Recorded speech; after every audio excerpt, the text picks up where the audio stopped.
Today I'm not going to be showing you the number. You have to write the number first. So listen carefully, please.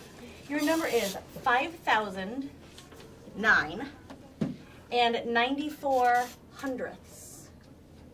At the end of last school year, we found out that our principal and technology leaders had been working on a special project trying to see if they could initiate an iPad one-to-one class. And they let the 5th grade teachers know. They picked 5th grade because we have 6th grade in our school. And they wanted to have 2 years of students with access to this to see if it could work and continue the program from one year to the next. We have 6 5th grade classrooms this year, and they had enough funding to order enough for 3 classrooms. So they basically asked who was interested and willing, and we don't know Abel, but willing to take part in the project. So 3 of us were selected after people expressed interest, and we did some summer training over the summer a little bit. But the best thing was that we were given the iPads near the end of the school year, so we were able to explore on our own and figure things out and find apps. And I did online training through iPad Pete to learn lots of different tricks, but it's been a lot of learning on the way as well. So right now we have 3 classrooms. Oh, actually they added another one during the year. We have 4 classrooms now at this point doing the one-to-one project.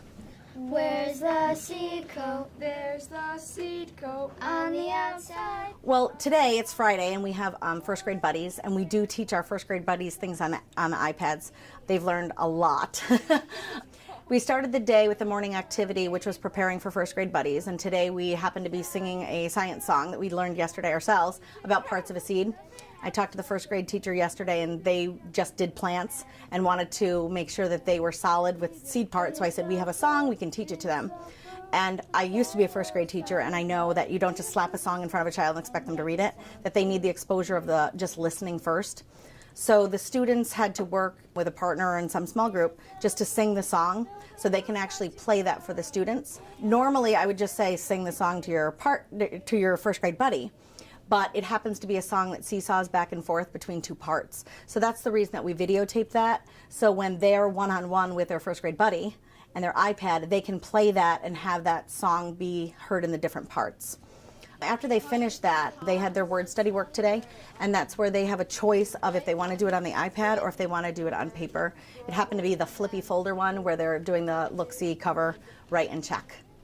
And then we moved on to math, which was a continuation of yesterday. We're working on showing data, figuring out patterns, and showing it using line graphs. And the tricky part, of course, is figuring out an expression that would match each one. The kids were thinking to come up with their expressions. This is a time for you to be a flexible thinker, open-minded. Even if you didn't do it this way, try to understand it for yourself. Megan, can you tell and explain? Oh no, don't explain. Just tell me what you have as your expression. 0 plus 2. With iPads and technology in general, including the smartboard, it just allows a lot of flexibility. While I wasn't doing anything wildly fantastic with the smartboard today, it was a strong visual matching what they had and organizing things in a different way. Students sometimes come up to the smartboard, sometimes just for time. I just ask them for answers and write it myself just to keep things moving along. The students with their iPads, they can flip back from page to page easily. There's a feature that some of them use where it shows the small pages on the left side, so they can move from page to page very easily or actually see the small version of the page while they're working on a different page on their iPad. There's a lot of flexibility with that. Expression. So you start with 2 pennies in the jar, and then it's literally like counting by 2s, but then you had to do the equation too, and then you had to answer questions and then graph it.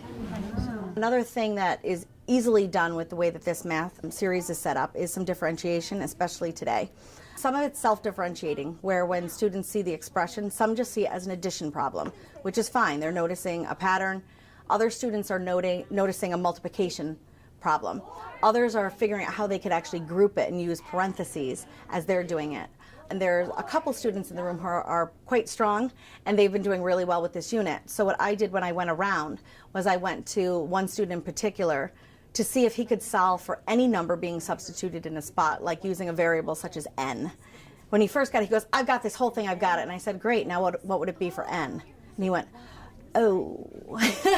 So it's just making sure you know what your kids need and giving them what they need. Learning isn't just about the iPads. having the iPads is just another tool to use to help kids learn and get information in, but also very importantly expressing themselves in different ways.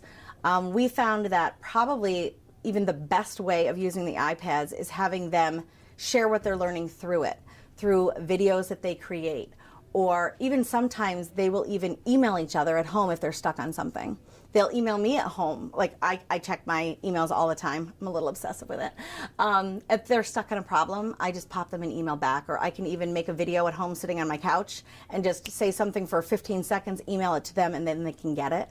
So that's something that you can't do without some sort of technology base. But it definitely doesn't have to be an iPad.